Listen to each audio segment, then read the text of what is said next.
Bhishma's advice on kingship. The duties of a king. Yudhishthira said, "Those who understand ethics and moral principles state that the duties of a king form the most important branch of duty. I also believe that these responsibilities are exceptionally weighty. Therefore, O king, please elaborate on these duties. O respected elder, please provide a detailed explanation of the duties of a king." The realm of the world depends on the science of kingly duties. Morality, prosperity, and pleasure all rely on the fulfillment of these duties. It is also evident that the practices leading to spiritual liberation are closely tied to them. Just as reins control a horse or an iron hook guides an elephant, similarly, the science of kingly duties acts as a means to steer the world in the right direction. If there's confusion or negligence regarding the duties followed by royal sages, disorder will prevail on earth and everything will be chaotic. Like the rising sun dispels darkness, this science eliminates all kinds of harmful outcomes in the world. Therefore, O revered elder, please begin by explaining the duties of a king, as you are the foremost authority on matters of duty among the Bharatas. O vanquisher of enemies, even Vasudeva, Krishna, considers you the most knowledgeable individual. Therefore, all of us look forward to receiving the highest wisdom from you. Bhishma said, "I'll talk about eternal duties while paying respects to Dharma, the Supreme, Krishna who embodies Brahma in full, and the Brahmanas. Listen carefully, Yudhishthira, as I explain the full scope of kingly duties and any other duties you want to know. First and foremost, a king should serve the gods and Brahmanas with humility to please his subjects, adhering to the proper ways. By honoring deities and Brahmanas, a king fulfills his duty, gains respect from his subjects, and repays his moral debt. Yudhishthira, you must always act promptly, because without swift action, destiny alone can't fulfill a king's goals. Effort and destiny have equal roles, but I consider effort more important, as destiny's outcome is determined by efforts made. If something you start ends badly, don't succumb to grief. Instead, apply more effort to that task. This is the key duty of kings. Nothing aids a king's success more than honesty. A truthful king finds happiness here and in the afterlife. For sages, truth is a treasure, and for kings, it earns trust. A king who's skilled, well-behaved, self-controlled, humble, righteous, and not too curious never loses prosperity. By administering justice and focusing on concealing your weaknesses, learning your enemy's flaws, keeping your plans secret, and maintaining straightforward conduct, you'll flourish. Balance mildness and fierceness. Punishing Brahmanas is wrong. They're the highest beings on earth. The wise Manu said this. Always remember your duties, O Kuru descendant. Fire comes from water, Kshatriyas from Brahmanas, and iron from stone. Although they can influence other things, they become powerless when facing their progenitors. When iron strikes stone, fire battles water, or Kshatriyas oppose Brahmanas, their strength diminishes. Hence, Brahmanas are to be honored. The top among them are like gods on earth. By honoring them, the Vedas and sacrifices are upheld. But if some Brahmanas, though obstructing the world, seek undue reverence, you must suppress them using your might, O mighty king. The wise Rishi Usanas once spoke 2 verses long ago. Listen closely, O king. A righteous warrior should not attack a Brahmana, even if skilled in the Vedas, when they're armed for battle. A warrior who defends righteousness by punishing a Brahmana doesn't become sinful, as the attacker's anger justifies the defender's actions. Brahmanas should be protected with limits. If they do wrong, they can be sent away from your land. Even when they deserve punishment, show them kindness. If a Brahmana kills, disrespects their teacher, harms a pregnant woman, or betrays the king, they should be exiled, not physically punished. Respectful Brahmanas should be rewarded with positions in the kingdom. Your most precious treasure as a king is having good servants. The strongest fortress is the love and loyalty of your people. So, a wise king should be compassionate to all citizens. A king who's honest and caring pleases the people. But don't always be forgiving, as an overly kind king is seen as weak, like a tame elephant. In ancient writings by Vrihaspati, there's a saying that fits our situation. Listen, O king, as I share it. If a king is always forgiving, even the lowest people can control him, like the person guiding an elephant from its head. So, a king shouldn't always be gentle or always be tough. It's best to be like the spring sun, not too cold or too hot. Using our senses, reasoning, and comparing things, the king should understand both friends and foes. You, who are generous, should stay away from harmful habits called vyasanas. You don't have to completely avoid them, but don't get too attached. If you're too attached, others can take advantage of you. A king who doesn't care for his people makes them worried. A king should treat his subjects like a mother cares for her child. The reason is simple. Just as a mother focuses on her child's well-being, kings should prioritize their people's good. A king who's righteous should act to avoid things he loves if it helps his people. Don't lose your courage, O son of Pandu. A king who's strong and punishes wrongdoers doesn't need to be afraid. O respected king, you should not engage in joking with your servants. O powerful king, pay attention to the problems that can arise from such behavior. If the master becomes too familiar with them, the servants start to lose respect for him. They forget their own place and end up surpassing the master in their behavior. When given a task, they hesitate and reveal the master's secrets. They ask for things that shouldn't be requested and take the master's food. They even go so far as to show anger and attempt to overshadow the master. They even try to control the king and, by accepting bribes and practicing deceit, disrupt the functioning of the state. They corrupt the state with lies and forgeries. They engage in improper relationships with female palace guards and dress similarly to the master. They become so bold as to burp and spit in the master's presence, O courageous king. They do not fear speaking lightly of him before others. If the king becomes too lenient and inclined towards jesting, the servants, ignoring him, use resources like horses, elephants, and cars that are as good as the king's. His counselors, gathered in court, openly make statements such as, "This is beyond your capability. This is a wicked attempt." If the king becomes angry, they laugh, and they don't show happiness when favors are given to them, although they might express joy for other reasons. They reveal the master's private discussions and spread news of his wrongdoings. They disregard the king's orders without any concern. If the king's jewels, food, bath supplies, or oils are not available, the servants in his presence don't show any worry. They don't take what rightfully belongs to them. On the contrary, they appropriate what belongs to the king without being content with their own share. They want to treat the king like a captive bird and always make people believe that the king is very close to them and loves them deeply.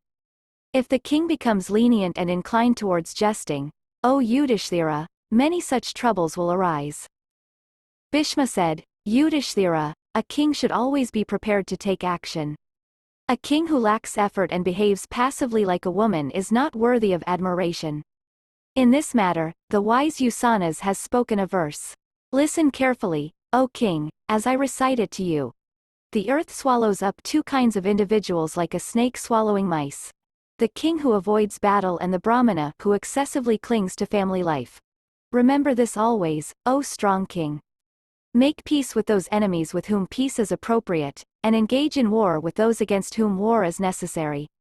Whether it's your teacher or your friend, if someone acts against your kingdom's well-being, which has 7 elements, they should be dealt with, even if they are your close ones. There's an old saying from King Maruda that agrees with Vrihaspati's view about the duties of kings.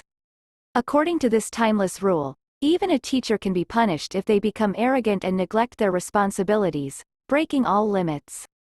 Jadu's son, King Sagara, wise as he was, banished his own eldest son, Asamanhas, who used to drown the children of his subjects in the Sarayu River.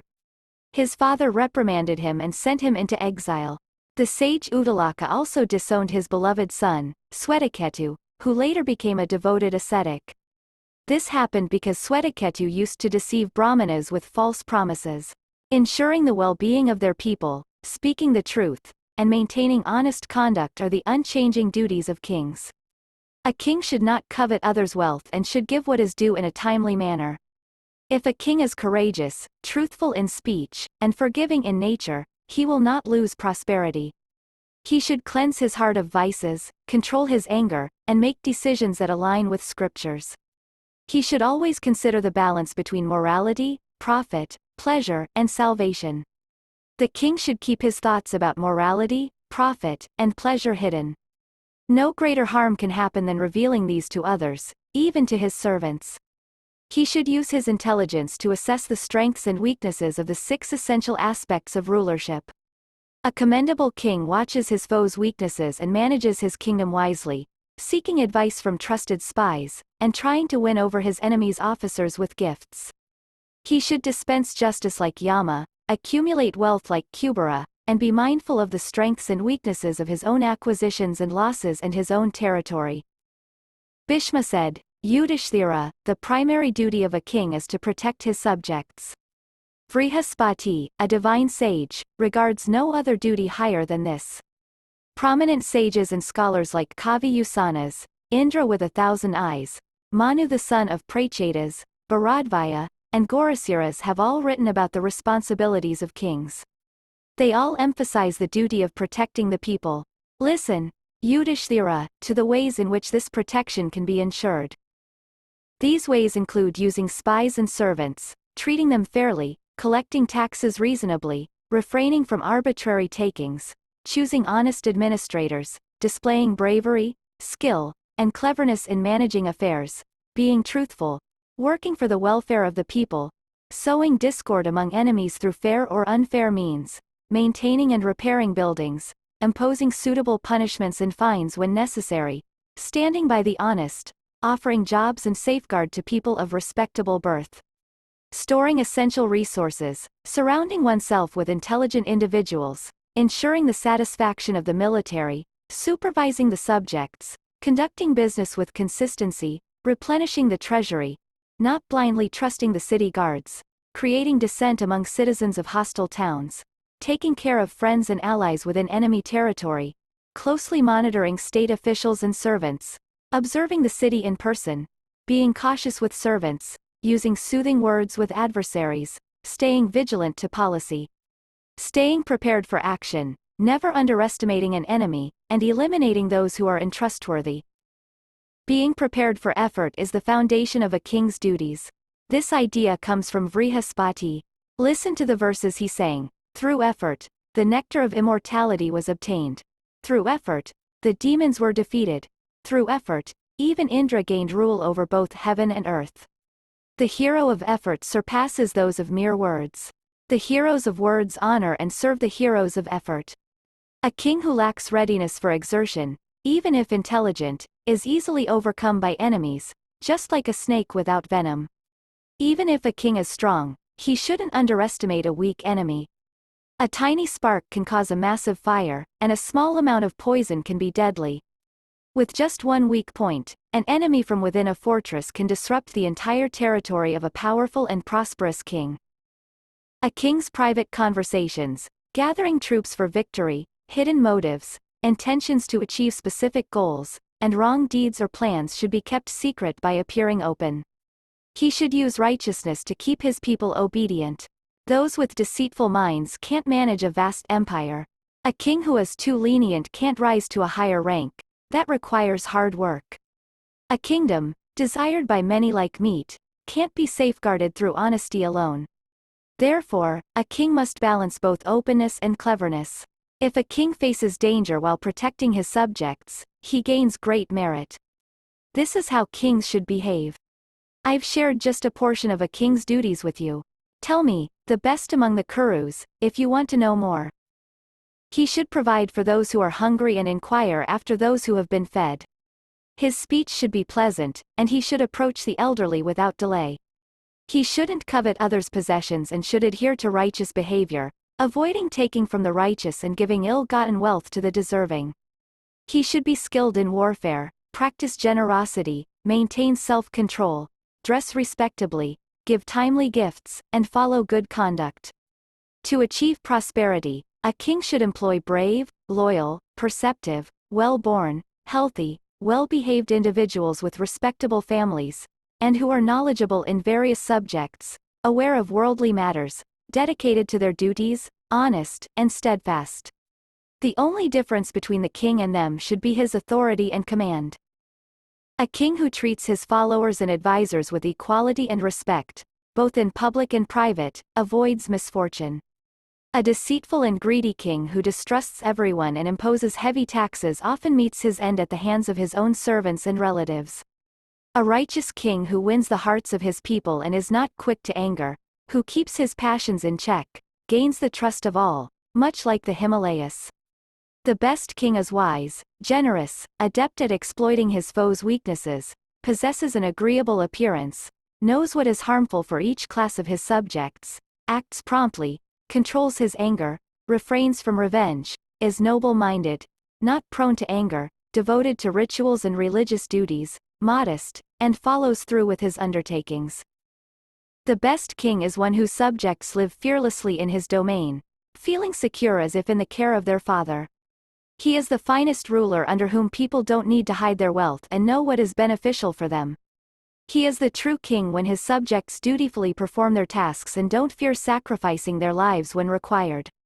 His people are peaceful, obedient, gentle, cooperative, averse to disputes, and generous. The deserving king is the one where wickedness, deceit, hypocrisy, and jealousy have no place in his realm. The ruler who values knowledge, is dedicated to his people's welfare, follows righteous conduct, and is generous, deserves to lead. A deserving king keeps his secrets, advisors, and actions hidden from his enemies, be they accomplished or not. In ancient times, Usanas of Brigu's lineage sang a verse in the story called Ramacharita, addressing the topic of royal responsibilities. The verse goes like this: one should first choose a kingdom to live in, then find a spouse, and afterwards acquire wealth. Without a ruler, what would happen to one's spouse and belongings? For those aspiring to become kings, there's no greater duty than ensuring the protection of their subjects. The king's safeguarding of the people sustains the world. Manu, Pracheta's son, shared 2 verses about royal duties. Listen attentively. Avoid these 6 types of individuals, like a leaky boat on the sea. A teacher who remains silent. A priest who hasn't studied scriptures. A king who doesn't offer protection. A wife who speaks unpleasantly. A cowherd wandering excessively in the village, and a barber wanting to leave for the forest. Bhishma said, Yudhishthira, the primary duty of a king is to protect his subjects. Vrihaspati, a divine sage, regards no other duty higher than this. Prominent sages and scholars like Kavi Usanas, Indra with 1,000 eyes, Manu the son of Prachetas, Bharadvaya, and Gaurasiras have all written about the responsibilities of kings. They all emphasize the duty of protecting the people. Listen, Yudhishthira, to the ways in which this protection can be ensured. These ways include using spies and servants, treating them fairly, collecting taxes reasonably, refraining from arbitrary takings, choosing honest administrators, displaying bravery, skill, and cleverness in managing affairs, being truthful, working for the welfare of the people, sowing discord among enemies through fair or unfair means, maintaining and repairing buildings, imposing suitable punishments and fines when necessary, standing by the honest, offering jobs and safeguard to people of respectable birth, storing essential resources, surrounding oneself with intelligent individuals, ensuring the satisfaction of the military, supervising the subjects, conducting business with consistency, replenishing the treasury, not blindly trusting the city guards, creating dissent among citizens of hostile towns, taking care of friends and allies within enemy territory, closely monitoring state officials and servants, observing the city in person, being cautious with servants, using soothing words with adversaries, staying vigilant to policy, staying prepared for action, never underestimating an enemy, and eliminating those who are untrustworthy. Being prepared for effort is the foundation of a king's duties. This idea comes from Vrihaspati. Listen to the verses he sang. Through effort, the nectar of immortality was obtained. Through effort, the demons were defeated. Through effort, even Indra gained rule over both heaven and earth. The hero of effort surpasses those of mere words. The heroes of words honor and serve the heroes of effort. A king who lacks readiness for exertion, even if intelligent, is easily overcome by enemies, just like a snake without venom. Even if a king is strong, he shouldn't underestimate a weak enemy. A tiny spark can cause a massive fire, and a small amount of poison can be deadly. With just one weak point, an enemy from within a fortress can disrupt the entire territory of a powerful and prosperous king. A king's private conversations, gathering troops for victory, hidden motives, intentions to achieve specific goals, and wrong deeds or plans should be kept secret by appearing open. He should use righteousness to keep his people obedient. Those with deceitful minds can't manage a vast empire. A king who is too lenient can't rise to a higher rank. That requires hard work. A kingdom, desired by many like meat, can't be safeguarded through honesty alone.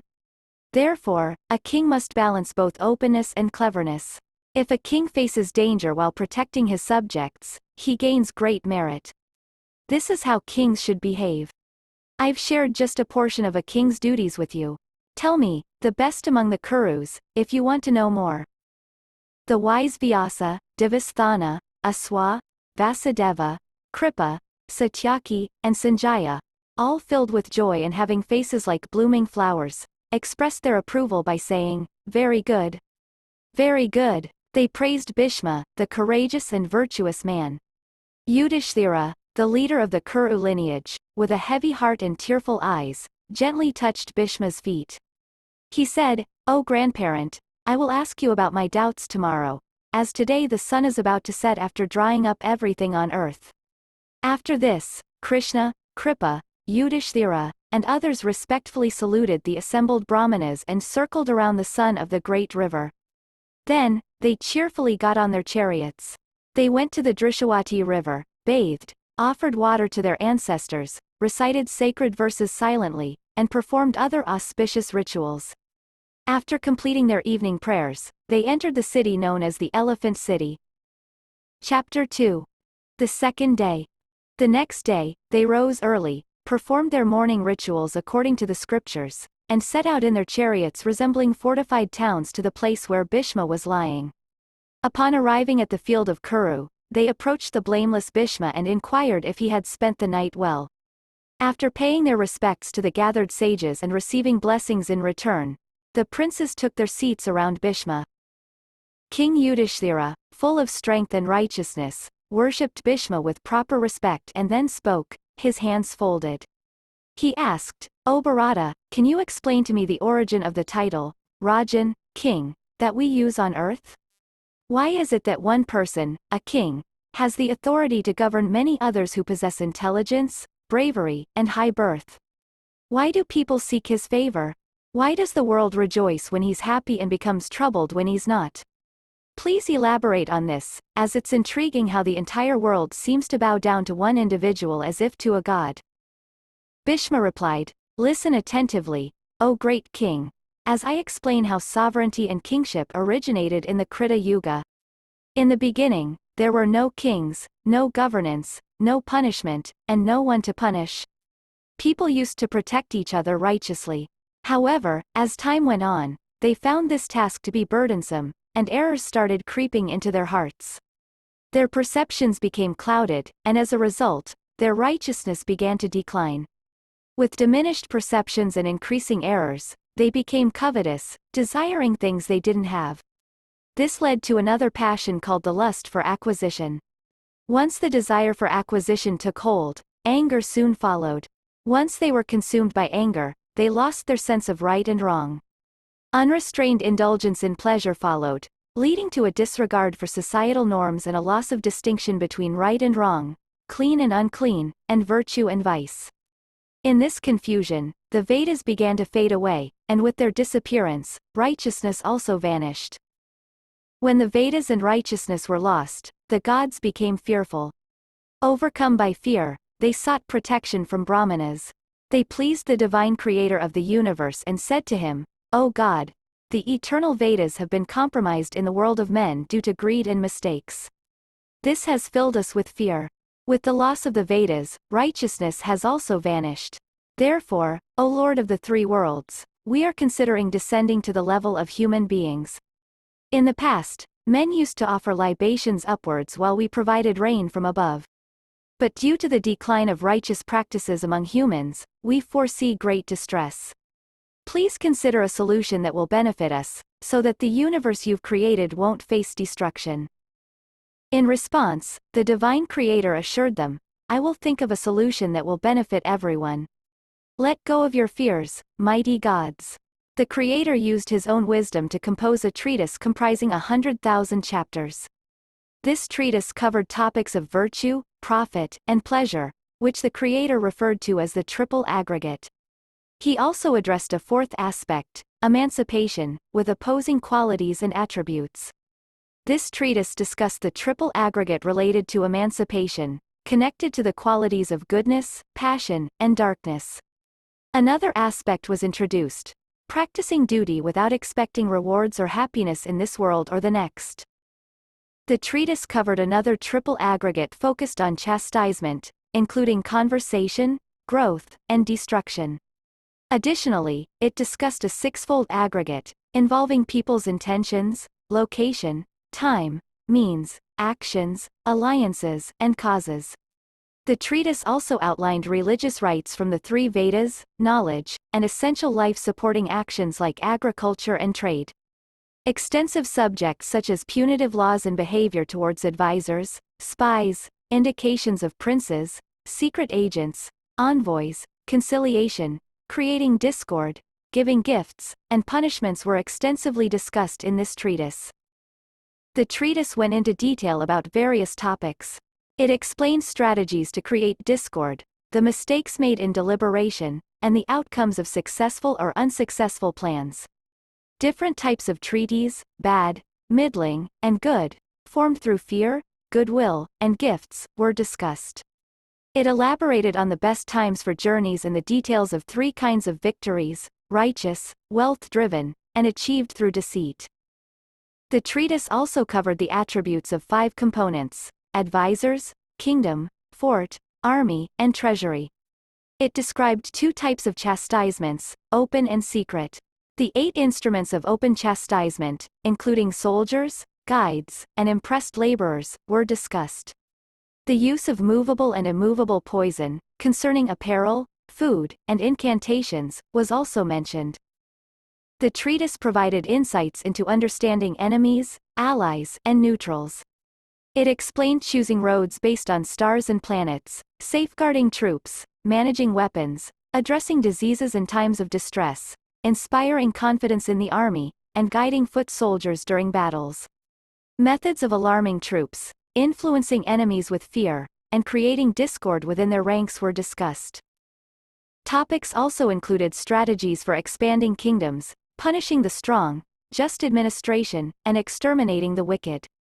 It covered wrestling, shooting, throwing weapons, making gifts, feeding the hungry, avoiding vices, qualities of kings and military officers, sources of power, intentions, behavior of dependence, avoiding carelessness, acquiring new things, improving acquired items, charitable giving, and managing wealth for righteous purposes, desires, and emergencies.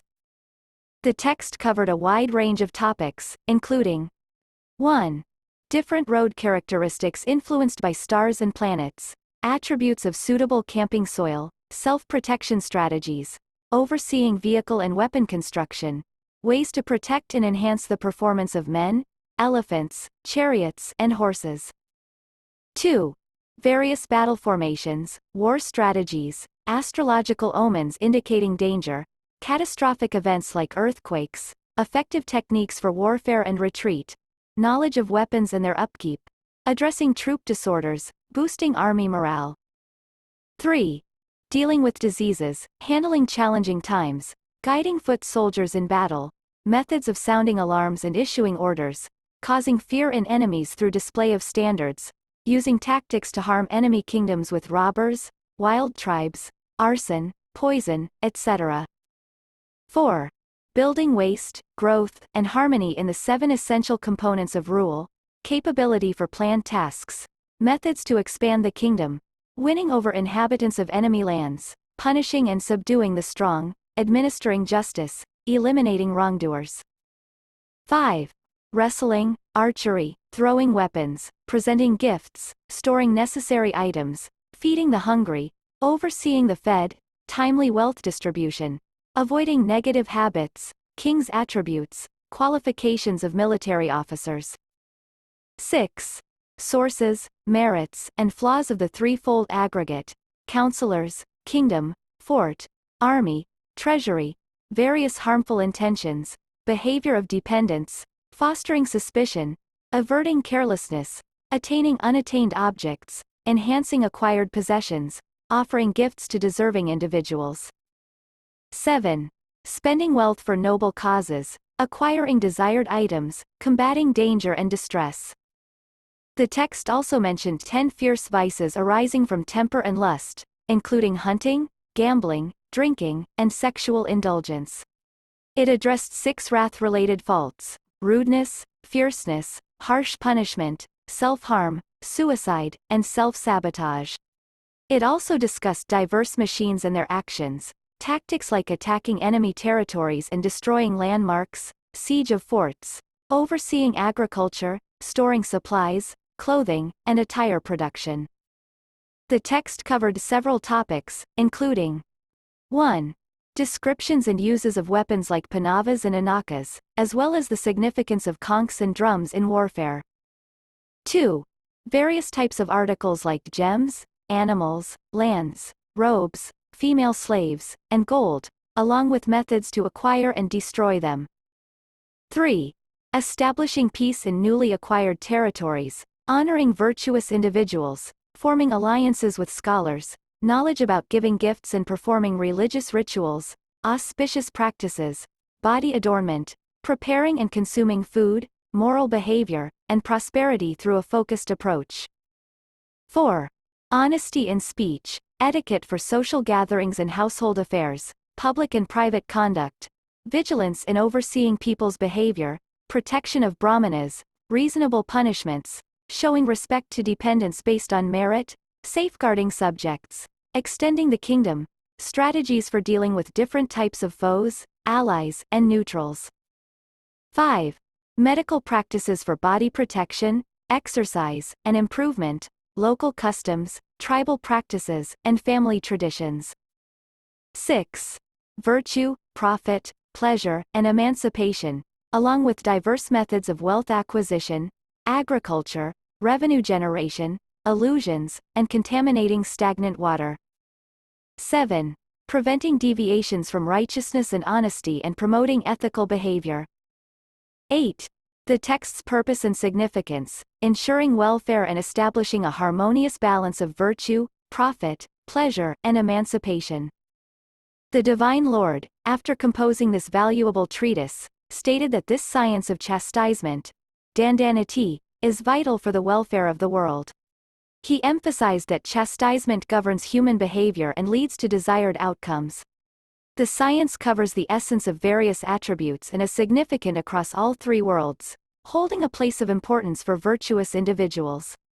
It encompasses virtue, profit, pleasure, and salvation. Later on, the divine deity Shiva, who is associated with Uma, studied and mastered this science. Due to the decreasing lifespan of humans, Shiva condensed the knowledge compiled by Brahman. This condensed version, called Vaisalakasha, containing 10,000 lessons, was received by Indra, who was devoted to Brahman and had great ascetic merit. Indra further condensed it into a treatise with 5,000 lessons, named Vahudantaka. Then Vrihaspati, known for his intelligence, further abridged it to 3,000 lessons and named it Varhaspatya. After that, the renowned yoga preceptor Kavi reduced it even further to a work of 1,000 lessons. Considering the shorter lifespans of people and the general decline, great sages abridged the science for the benefit of the world. The gods then approached Vishnu, asking him to indicate a mortal deserving superiority. Vishnu, reflecting, created a son named Virajas, born of his energy. However, Virajas didn't desire earthly sovereignty, instead inclined towards a life of renunciation. His descendant Kritamat also embraced renunciation, as did his son Kardama, who practiced severe austerities. Kardama's son Ananga became a protector of creatures, learned in chastisement. Ananga's son, Ativala, well versed in policy, gained extensive empire but became controlled by his passions. Marityu had a daughter named Sunita, celebrated across the 3 worlds. She married Ativala and gave birth to Vena, who turned unrighteous. The rishis used kusa blades with mantras to slay Vena, piercing his right thigh. From that thigh, a short-limbed person named Nishada emerged, giving rise to the Nishadas and other tribes residing in hills, forests, and the Vindhya mountains. The rishis then pierced Vena's right arm, from which emerged a person resembling Indra. Armed with weapons and knowledgeable about the Vedas, he became adept in the science of chastisement. The embodied forms of the science's ordinances came to him. The son of Vena humbly asked the rishis how to use his keen understanding. The gods and rishis instructed him to fearlessly perform tasks aligned with righteousness.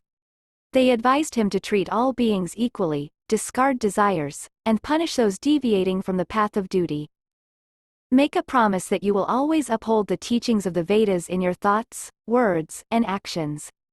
Swear to fearlessly follow the duties prescribed by the Vedas using the knowledge of chastisement, and that you will act consistently without acting impulsively. Know that Brahmanas are not to be punished, and pledge that you will prevent the mixing of castes. Responding to the deities and rishis, Vena's son said, "I will always respect and honor the blessed Brahmanas." The deities agreed, and Sukra became his priest, the Valakilas his advisors, Saraswatas his companions, and Rishi Garga his astrologer. Suta and Magadha were his bards and panegyrists. Pleased with his gratitude, Prithu gave land to Suta and Magadha. It said that the earth used to be uneven, and Prithu made it level by removing rocks with his bow's horn. He enlarged hills and mountains. Vishnu, other deities, rishis, regents, and brahmanas gathered to crown Prithu as king. The earth itself, as a form, came to him with valuable offerings. Ocean, Himalayas, and Indra gave him wealth, and Meru gave gold. Kuvera gave him wealth for religious, profitable, and pleasurable needs. Steeds, chariots, elephants, and people appeared at his thought. During Prithu's rule, there was no aging, famine, calamity, or disease. His protection ensured people's safety from reptiles, thieves, and other threats. When Prithu traveled to the sea, the waters solidified for him.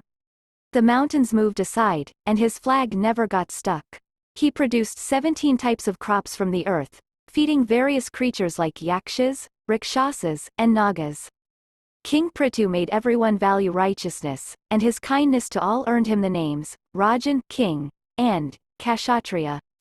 Because of his virtuous rule, the earth was called Prithvi.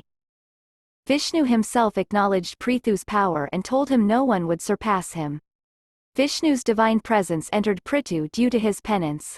As a result, the universe worshipped Prithu as a god among men.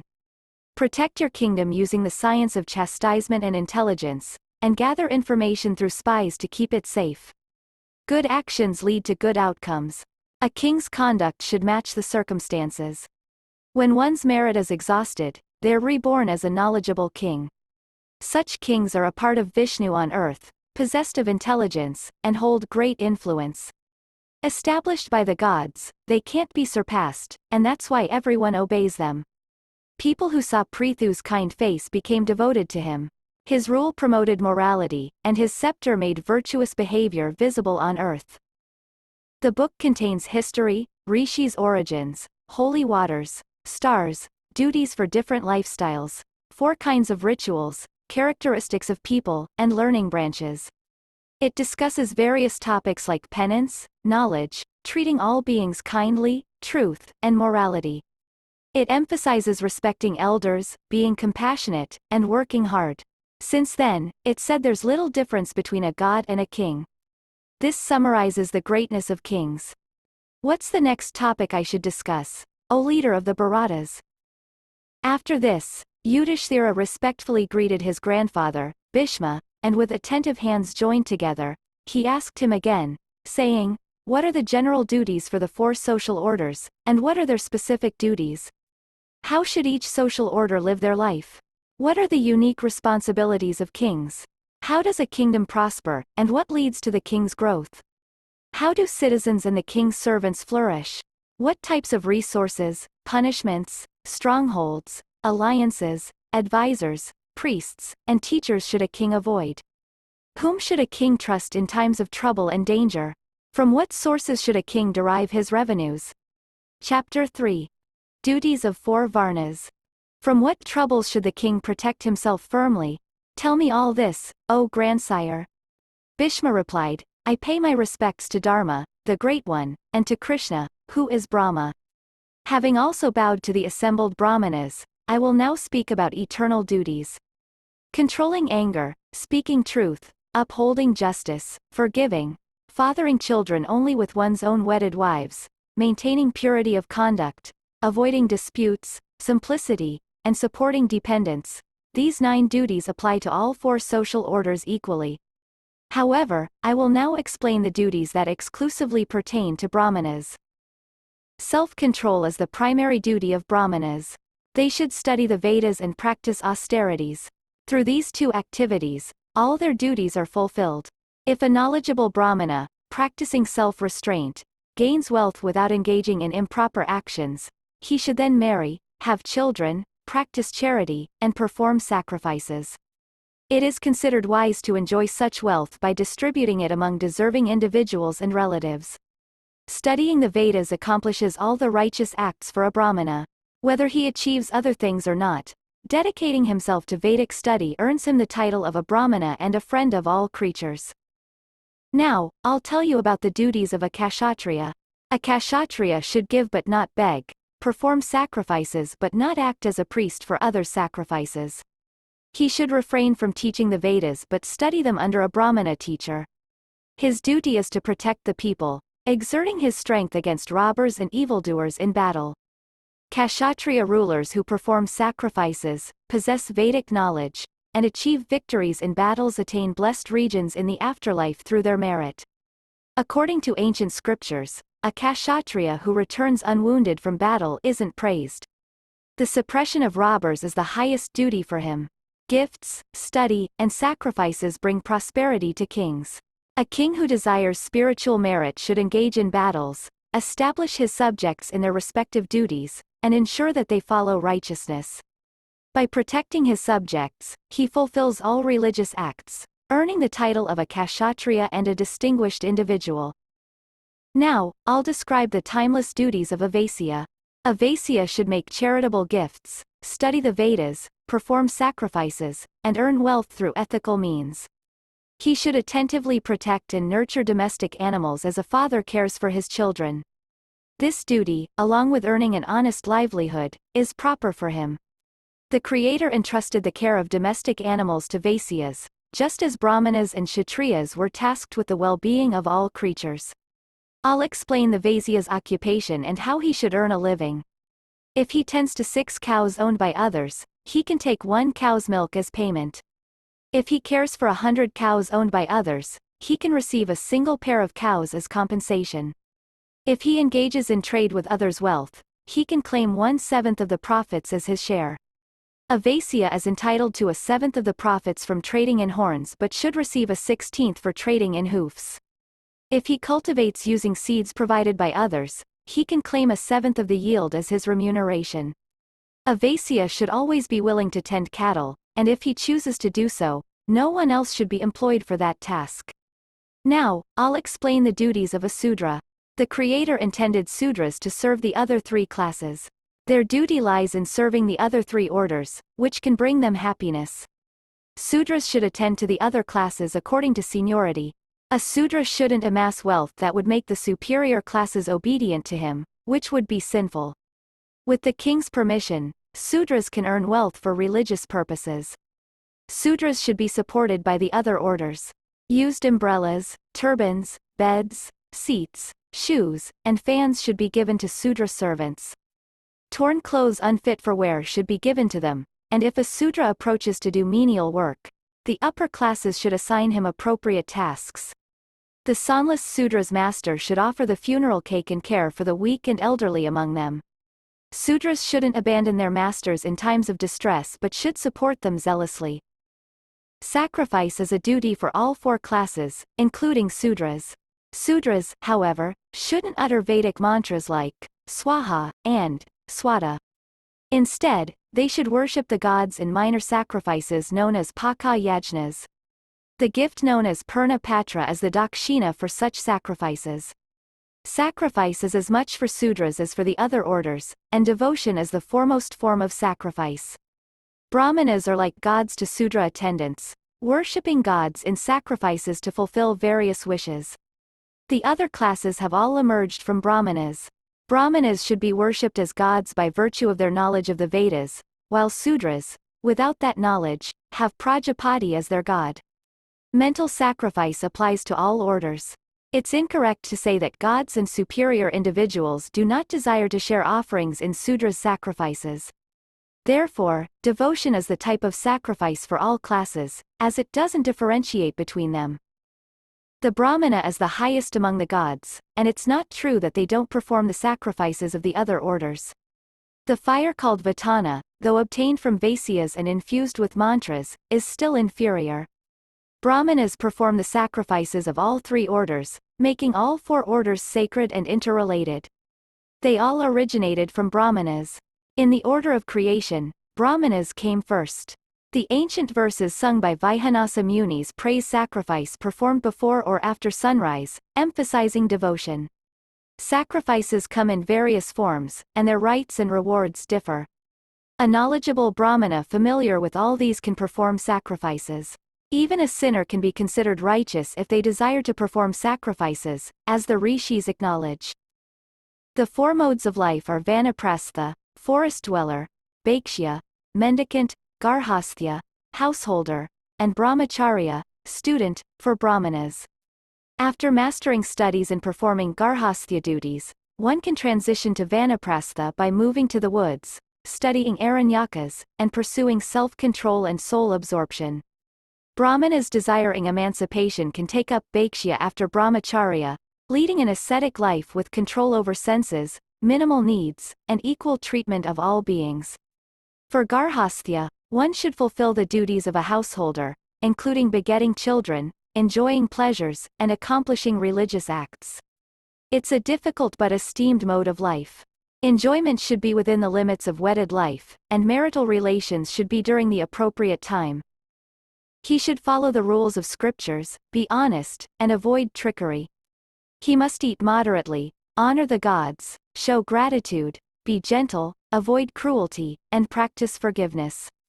His heart should be calm, and he should be cooperative in offering to gods and ancestors. Hospitality to Brahmanas is a must. He should remain humble, practice charity without bias, and be dedicated to Vedic rituals. Narayana's verse emphasizes truth, simplicity, hospitality, moral and financial gain, and marital happiness for a content life. In the Garhasthya mode, supporting family, studying Vedas, and maintaining morality are key duties. If a Brahmana devoutly follows this lifestyle, sincerely fulfills its obligations, and performs sacrifices, he will attain heavenly rewards and immortal desires. Upon death, the rewards he seeks remain eternal. For brahmacharya, the person should focus on Vedic studies, silently reciting preceptor-taught mantras, worshipping deities, and serving their teacher with humility, even if it means being smeared with clay and dirt. They must maintain strict discipline, control senses, and attentively heed instructions. With a mind devoted to the Vedas, they should bow to their teacher and reflect on the Vedic teachings. A brahmachari shouldn't involve themselves in tasks like performing rituals for others, should remain detached from activities, and treat everyone equally. They should do good even to those who might be enemies. These are the duties of a brahmachari. Yudhishthira asked, "Please tell us the duties that are good, bring happiness in the future, are kind, accepted by everyone, pleasant, and likable." Bhishma replied, "The Brahmana follows the four modes of life. The other orders don't adopt them, O best of the Bharatas." Many acts that lead to heaven and are suitable for kings have been mentioned. But those acts can't be applied to your question because they are meant for Kshatriyas who aren't averse to harshness. A Brahmana who engages in activities meant for Kshatriyas, Vaisyas, and Sudras is criticized as having a wicked soul and goes to hell. The same words used for slaves, dogs, wolves, and other animals are used, O son of Pandu, for a Brahmana who acts inappropriately.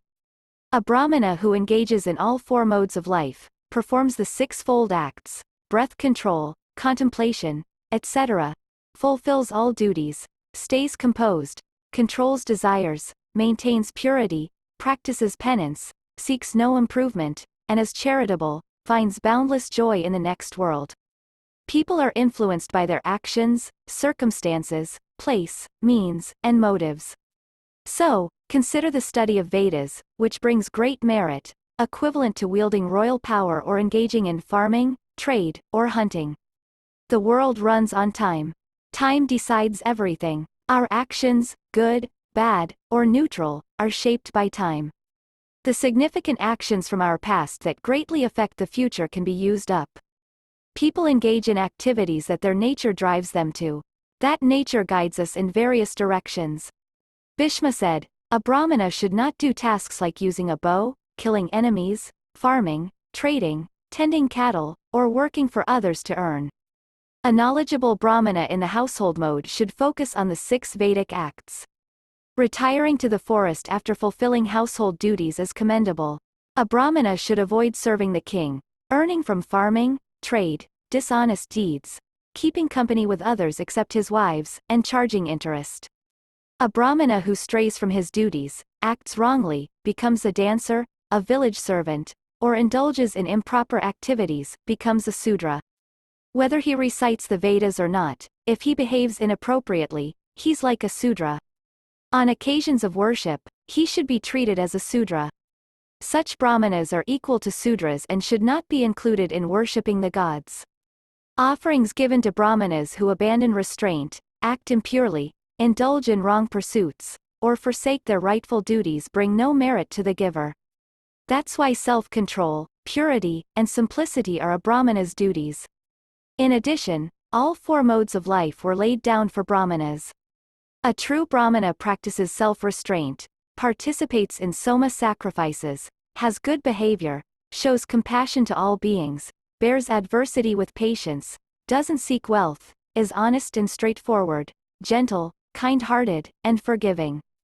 People looking for virtue rely on Sudras, Vaisyas, and Kshatriyas. Men seeking virtue rely on Sudras, Vaisyas, and Kshatriyas for support. Therefore, if these 3 orders don't adopt peaceful roles to assist others in virtue, Vishnu doesn't favor them. Without Vishnu's favor, the happiness of people in heaven, the merit of their duties, Vedic declarations, sacrifices, and other religious acts, as well as the duties in different modes of life, all fade away. Now, hear about the duties in the 4 modes of life. The Kshatriya who desires adherence to their respective duties from the 3 other orders should understand these. Sudras who desire knowledge and have fulfilled their duties, having children, and are morally good, can practice all modes of life except practicing universal peace and self-restraint, which aren't necessary for them. For Sudras and also for Vaisyas and Kshatriyas, the life of a Bhikshu is prescribed. Once they've fulfilled their order's duties and served their kin, a Vaisya of older age, with the king's permission, can adopt a different mode of life. Having studied the Vedas and royal duties, begotten children, performed soma sacrifices, ruled righteously, participated in the Rajasuya and horse sacrifices, hosted learned Brahmanas, and won battles, a Kshatriya who desires a different mode of life in old age can adopt it. The Kshatriya, desiring the life of a rishi, may adopt the Bhikshu mode but not for worldly pleasures. Leaving household life, he may adopt mendicancy by begging the minimum sustenance. Mendicancy isn't compulsory for the 3 orders, but they can adopt it if they want. Among men, Kshatriya duties are the highest, as the world is under their power. The duties of the other 3 orders depend on Kshatriya duties as the Vedas say. All duties of the other orders are encompassed by Kshatriya duties. If the discipline of Kshatriyas wanes, the Vedas and duties of all orders diminish. The Kshatriya's duties are most crucial. All orders are safeguarded by them. Renunciation is present in kingly duties, and it's the greatest virtue. If kingly duties vanish, the Vedas will also disappear. The duties of all modes of life will become lost. The importance of kingly duties is profound. They encompass all duties. Renunciation, initiation, learning, and worldly conduct are all part of kingly duties. If kingly duties are abandoned, all other duties become vulnerable and liable to destruction. Bhishma said, the duties of all four modes of life, the practices of ascetics, and the customs of ordinary people, are all included within the duties of kings. All these actions, O son of Pandu, are found in the duties of Kshatriyas. If the responsibilities of royalty are disrupted, all beings suffer. Duties are not always clear and have various interpretations. Some false beliefs mislead, and eternal nature can be misunderstood. Others rely on conclusions reached by others without truly understanding the truths of duties as mentioned in the scriptures. They get confused in faiths that have unknown outcomes. The duties of Kshatriyas are straightforward, lead to great happiness, show clear results, are honest, and benefit the entire world. As the duties of the three orders, Brahmanas, and those who have retired from the world, are all part of the Garhasthya mode of life. Similarly, the world and its virtuous actions are encapsulated in kingly duties.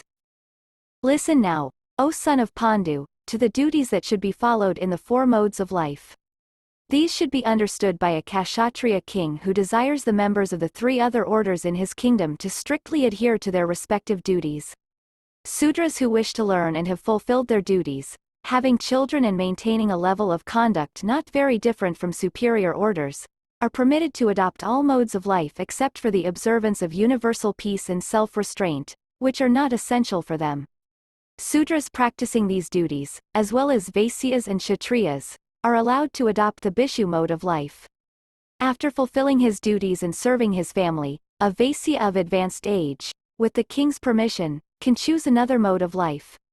A Vaisya who has studied the Vedas, mastered the duties of kingship, fathered children, and performed similar acts, who has drunk the soma juice, ruled and protected his subjects righteously, offered great sacrifices like the Rajasuya and horse sacrifice, invited knowledgeable brahmanas for recitations, given them gifts as per their wishes, achieved victories in battle, placed his rightful heir on the throne, or a capable Kshatriya for the protection of the subjects, honored his ancestors with proper rites, worshipped the gods through sacrifices, and revered the rishis through studying the Vedas.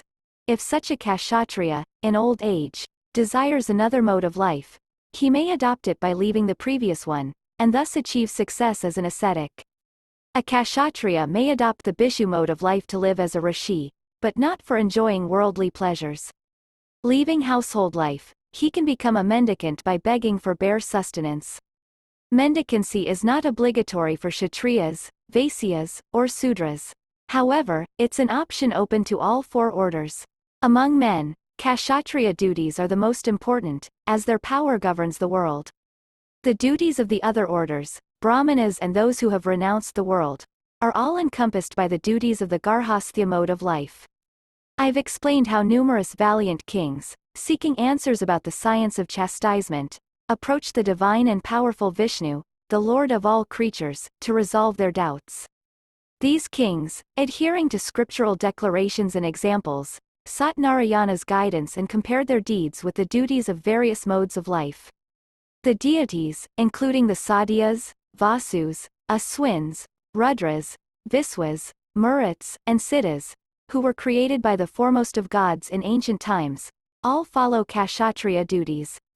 I will narrate a story that carries moral and practical lessons. In ancient times, when the Danavas had gained power and disregarded social distinctions, the mighty Mandatri became a king. To behold the powerful and eternal Narayana, the god of gods without beginning, middle, or end, King Mandatri performed a great sacrifice. He humbly worshipped the great Vishnu. Narayana, in the guise of Indra, appeared before him. Accompanied by other noble kings, Mandatri offered his adorations to the powerful deity. The dialogue between Mandatri and Indra, who had assumed the form of Vishnu, occurred, discussing the divine Vishnu of great radiance. Indra said, "Why do you seek to see the ancient and first god, Narayana, with incomparable energy and limitless illusions? Even I and Brahman cannot behold that god with the universal form. I will grant your heart's desires, for you are a virtuous person. You are peaceful, uphold righteousness, control your senses, and are heroic. Your intentions are God-fearing, and you strive to please the gods. For your wisdom, devotion, and strong faith, I will grant you any boons you wish for." Mandatri said, "I humbly respect your offer. However, I am determined to see the foremost God. Leaving behind all desires, I want to accumulate religious merit and follow the highest path of life that's respected by all. I have earned abundant merit in the other world by performing Kshatriya duties and have gained a good reputation. But I don't know how to perform these most important duties, which stem from the foremost God. Indra said, "Those who are not kings, even if they follow their duties well, cannot achieve the highest rewards of duty. Kshatriya duties originated from the supreme God, while other duties emerged later. The other duties, including those of the vanaprastha mode of life, are numerous and finite, while the fruits of Kshatriya duties are immeasurable. Kingly duties hold a special place among all duties. They encompass and embody all other duties. Therefore, Kshatriya duties are considered the most important. In ancient times, Vishnu, through the practice of Kshatriya duties, valiantly subdued and destroyed his enemies. By doing so, he brought relief to the gods and the immensely powerful rishis. If the mighty Vishnu had not defeated the Asuras, then Brahmanas, Brahma the creator, Kshatriya duties, and the duties originating from the supreme deity would have been annihilated. If the foremost of gods had not exerted his strength to conquer the earth and defeat the Asuras, all duties of the four orders and the duties of the four modes of life would have perished due to the destruction of Brahmanas. The eternal duties of humanity would have been lost. It was through the practice of Kshatriya duties that these duties were reinstated. In every yuga, age, the duties of Brahmanas towards attaining Brahman emerge first, but they are safeguarded by kingly duties. This is why Kshatriya duties are considered the most important. Giving up their lives in battle, showing compassion to all creatures, understanding worldly affairs, protecting people, rescuing them from danger, aiding the distressed and oppressed. All these fall within the realm of Kshatriya duties exercised by kings. Those who lack self-restraint and are driven by lust and anger abstain from committing overt sins due to fear of kings. Others who are obedient and righteous perform their duties well due to the same influence. Therefore, Kshatriya duties are considered righteous. Undoubtedly, all beings in the world live happily under the protection of kings who uphold Kshatriya duties, just as children find safety under their parents' care. Kshatriya duties stand above all others. These everlasting duties, considered the earliest in the world, include the protection of every creature and lead to eternal liberation. Indra said, "O king, you possess a noble soul and work tirelessly for the welfare of the world. You should indeed follow Kshatriya duties, which are filled with great power and encompass all other duties, as they are the foremost. If these duties are not executed properly, all beings will be ruined. Compassionate kings must regard these duties as paramount, which involve reclaiming and cultivating the land, performing grand sacrifices for purification, not relying on begging, and protecting their subjects. Charity is considered the foremost virtue by sages. Among various forms of charity, sacrificing one's own life in battle is the greatest. You have seen how rulers of the earth, who faithfully observed Kshatriya duties and acquired vast knowledge through the guidance of their teachers, ultimately met their end in battle against each other. After undergoing the brahmacharya phase, a Kshatriya should lead a domestic life, which is always virtuous. In deciding regular disputes among his subjects, he should maintain absolute impartiality. The reason Kshatriya duties are considered the highest is because they encompass and prioritize all other duties. The duties of other orders are upheld due to kingly duties. Hence, the latter are considered to be superior. People who disregard good behavior and are excessively focused on material desires tend to act justly because of the impact of kingly duties. This is why these duties are deemed the most significant. Brahmanas should follow the regulations prescribed for their order, which involve adhering to the teachings of the Vedas and following their designated modes of life. If a Brahmana deviates from these duties, they should be treated like a Sudra. Brahmanas should focus on their specific duties and not engage in those of other orders. If they do otherwise, their trustworthiness diminishes. These duties apply to the various orders, and Kshatriyas should ensure their proper observance for their improvement. This is another reason why kingly duties are the most important. These duties are intended for heroic individuals, and those who practice them become true heroes. Mandatri asked, What duties should be followed by tribes like the Yavanas, Karatas, Gandharvas, Chinas, Savaras, Barbaras, Sakas, Tusharas, Kankas, Patavas, Andhras, Madrakas, Pandras, Palindas, Ramathas, Kamvoyas, and others who have emerged from Brahmanas and Kshatriyas, as well as the Vaisyas and Sudras, residing in the realms of Arya kings?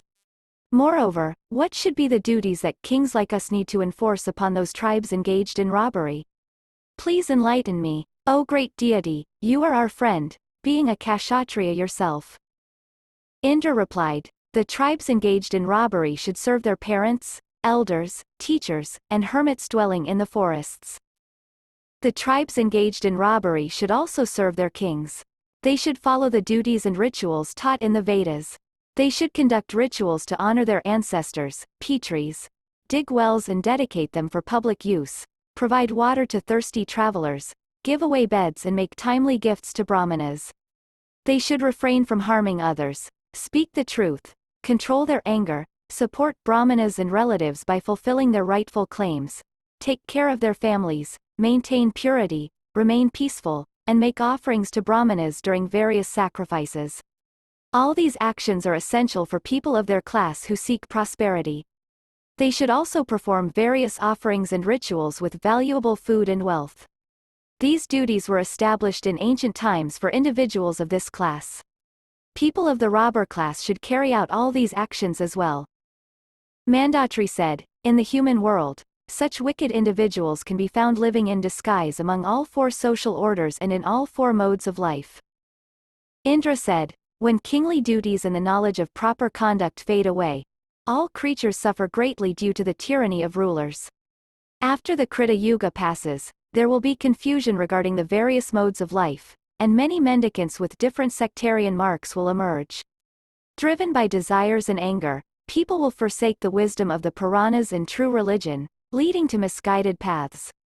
When wicked individuals are restrained from their wrongdoings by virtuous and wise people through the implementation of proper punishments, true and eternal religion, which is the source of goodness, will flourish.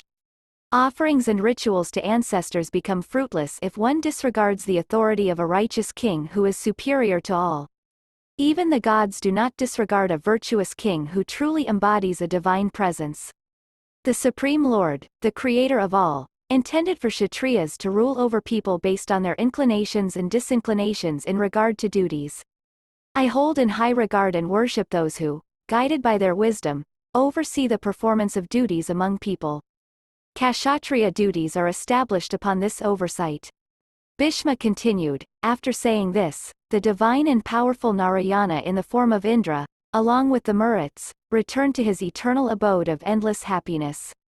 In days of old, when duties were followed by the virtuous in this way, who with a purified soul and knowledge would disregard Kshatriya duties? Just as blind people who lose their way meet destruction by acting wrongly or abstaining from right action, so do creatures face ruin by not adhering to their designated duties. O mighty armed one, remain steadfast in the circle of duties set in motion by the ancients. I know, O sinless one. Yudhishthira asked, you've told me about the 4 ways people live. I want to know more about them. Can you explain them in detail? Bhishma replied, Yudhishthira, you know all the good deeds that people do in this world, just as well as I do. Now, I'll explain how kings benefit from the actions of those who follow different ways of life. The good deeds of people from these different ways of life reflect on kings. If a king rules without selfish desires, uses fair punishment, treats all beings equally, he achieves the goals of the mendicant lifestyle. A wise and generous king who follows the scriptures, treats people justly, and maintains inner peace, achieves the goals of the householder's life. A king who honors and supports deserving individuals, achieves the goals of the mendicant lifestyle. A king who does his best to help family, friends, and relatives in times of trouble achieves the goals of the retiree's life. A king who respects outstanding individuals and ascetics achieves the goals of the retiree's life. A king who regularly offers to ancestors and all living beings, including humans, achieves the goals of the same lifestyle. A king who protects the righteous and safeguards other kingdoms, earns merits equal to the number of beings he protects, achieving the goals of the ascetic's life. Daily Vedic study, forgiveness, honoring teachers, and serving one's own guru lead to the goals of student life. A king who privately recites mantras and worships gods as per traditions, achieves the goals of the householder's life. A king who goes into battle to protect his kingdom or face death, achieves the goals of the retiree's life. A king who supports those living like retirees and learned brahmanas, achieves the goals of the retiree's life. A king who is compassionate and avoids cruelty, achieves the goals of all ways of life. Yudhishthira, a king who shows compassion to both the young and old in all situations, achieves the goals of every way of life. That king, O keeper of Kuru's line, who helps those in need and provides protection to the oppressed, achieves the goals of family life. A king who guards and respects all living beings, treats them fairly, achieves the goals of family life. A king's domestic duties include treating wives, brothers, children, and grandchildren well and giving rewards or punishments when needed. By respecting the righteous and those who've gained self-knowledge through penance, a king achieves the goals of family life. Inviting and caring for people who have chosen different ways of life, like retirees, at his home is also part of a king's duties. By fulfilling the duties set by the Creator and his family, a king gains the merits of all ways of life. A king who respects honorable positions, families, and elders lives in accordance with all ways of life. A king who gives generously and wisely at appropriate times earns merits from all ways of life. Even in times of danger, if a king upholds the duties of all people, he earns merits from all ways of life. Kings share in the merits of righteous actions performed by people under their protection. On the other hand, if kings fail to protect the righteous, they take on the sins of those people. Those who assist kings in protecting their subjects also gain a share of these merits. Experts say that family life, which we've talked about, is the most superior. Its benefits are clear. It's certainly sacred. A person who treats all creatures as their own, refrains from causing harm, and controls their anger, finds happiness here and in the afterlife. A king can navigate life's challenges like a boat, propelled by the wind of generosity and scriptures, guided by intelligence, and sustained by righteousness. When a king's desires are withdrawn, they reach a state of understanding and ultimately attain Brahma. A king who meditates, restrains desires and emotions, and fulfills their duty of protection with a joyful heart, gains significant merit. So, Yudhishthira, you must work diligently to protect both pious brahmanas dedicated to Vedic study and all other people. By focusing on the duty of protection, a king earns merits that are much greater than those earned by recluses living in seclusion. I've now explained the various duties of people. Stick to the eternal kingly duties that great men have followed since ancient times. If you dedicate yourself to protecting your subjects with full attention, you can attain the merits of all four ways of life and all four orders of people.